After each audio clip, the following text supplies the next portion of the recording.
अस्सलाम वालेकुम। तो दोस्तों, कैसे हैं आप लोग? उस्मान गाजी के बेटे औरहान गाजी के दौर में तुर्क पहली दफ़ा यूरोप में दाखिल हुए। उस्मानियों का दारुल खिलाफा चूँकि अभी भी बुरसा ही था, इसलिए सुल्तान को यूरोप में मुहिम्मात की क़यादत के लिए और वहाँ ठहरने के लिए एक शहर की ज़रूरत थी।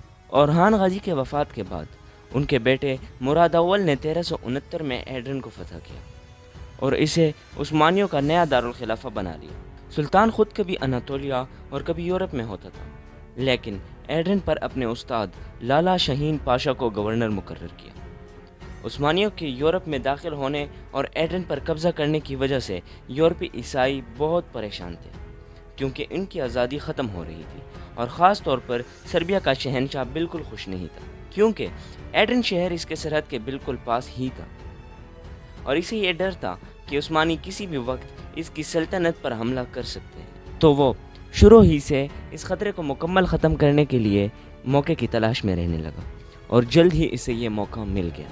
हुआ यूँ कि 1371 में सुल्तान मुराद अव्वल एड्रन में मौजूद नहीं था। वो अपनी ज़्यादातर फ़ौज और जेनिसरीस के साथ अनातोलिया में था, जहाँ वो सल्तनत के अंदर छोटी बड़ी बगावतों को कुचलने में मसरूफ़ था।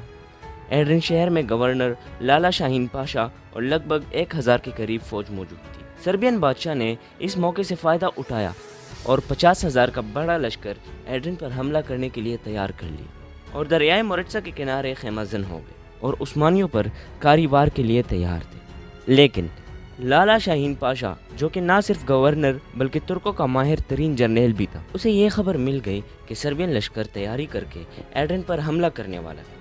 लाला शाहीन को जासूसों ने बता दिया था कि रात के वक्त सर्बियन फ़ौज जश्न मनाएगी और इसके बाद एड्रन पर हमला करेंगे। पाशा ने इस मौके को गनीमत समझा और 800 के करीब सिपाही लेकर चुपके से दरिया के किनारे बैठ गए।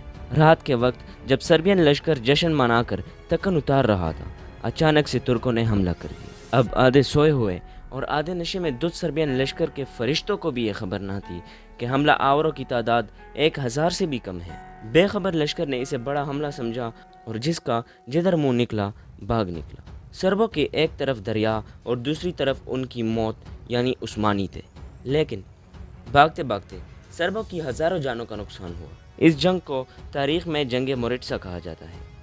इस जंग में सर्ब इतने ज़्यादा कत्ल हुए कि दरियाए मोरिट्सा का रंग सुर्ख हो गया और तारीख़ के उन चंद हैरान कुन जंगों में से एक थी जिसमें एक छोटे से लश्कर ने खुद से कई बड़े लश्कर को सिर्फ जंगी महारत के बिना पर शिकस्त दी। इस जंग को तारीख़ में सर्बों की अजीम तबाही के नाम से याद किया जाता है। जंग का नतीजा ये हुआ कि वो सर्ब जो एड्रन को फ़तह करना चाहते थे, अपना इलाका ही गंवा बैठे।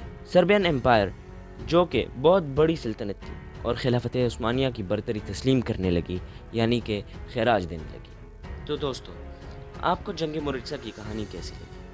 अगर आप मज़ीद इस तरह की वीडियो देखना चाहते हैं तो हमारे चैनल को सब्सक्राइब करें, बेल आइकन पर क्लिक करें, ताकि आपको मज़ीद इस तरह की इन्फॉर्मेटिव वीडियोस की नोटिफिकेशंस मिलती रहे।